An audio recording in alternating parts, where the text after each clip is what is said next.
பைத்தம்பருப்பு உருளைக்கிழங்கு வேக வச்சு எடுத்துக்கலாம். வெங்காய தக்காளி பச்சை மிளகாய் கட் பண்ணி வச்சுக்கலாம். ஃபர்ஸ்ட் சோம்பு போட்டுக்கலாம். நெக்ஸ்ட் வெங்காயம் போட்டுக்கலாம். பச்சை மிளகாய், தக்காளி, கருவேப்பிலை, தேவையான அளவு உப்பு, அடுத்து கொஞ்சமா மஞ்சள் தூள். இது நல்லா இப்போ வதங்கிடுச்சு. இப்போ நம்ம வேக வச்ச பருப்பை இதில் ஊற்றிக்கலாம். இப்போ இது நல்லா கொதிச்சிடுச்சு. நம்ம இப்போ வேக வச்ச உருளைக்கிழங்கு எடுத்து போட்டுக்கலாம்.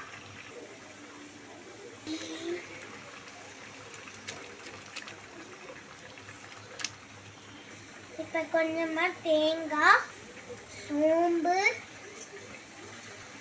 பூண்டு, இஞ்சி